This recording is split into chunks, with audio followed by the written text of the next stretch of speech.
I think we will see a rate cut at the November meeting when we get the full set of the September quarter inflation data.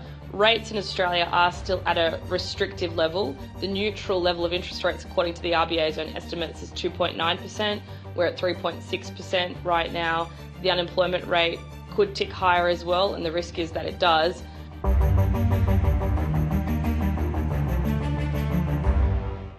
The latest monthly CPI indicator saw the highest rate of price growth since July last year. Is inflation heading in the wrong direction? No, inflation is not heading in the wrong direction.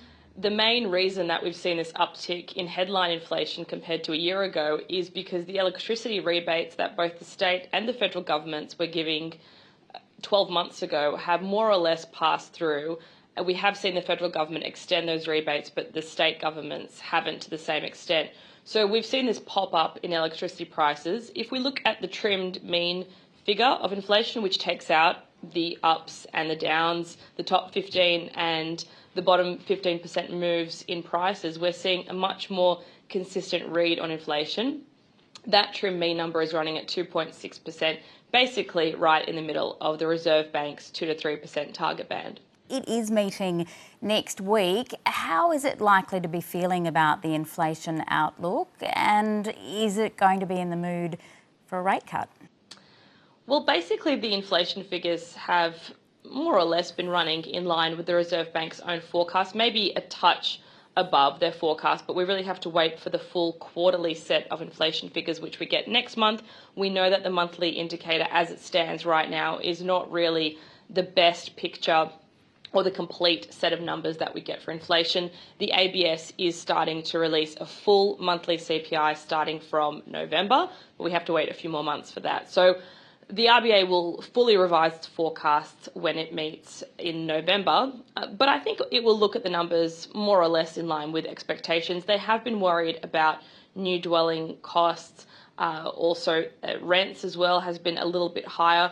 I think when the RBA meets next week, it will probably come to the decision that it doesn't need to change interest rates right now. They did only just move interest rates last month in August.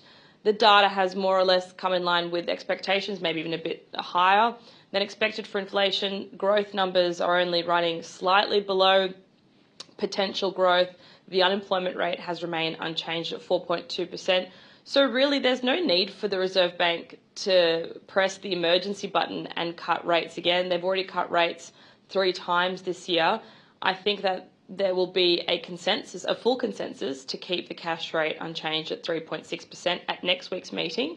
That's not to say that I don't expect more rate cuts from here. I think that the economy does need more support because interest rates are still at a restrictive level.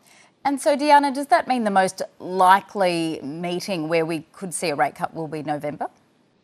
I think we will see a rate cut at the November meeting when we get the full set of the September quarter inflation data.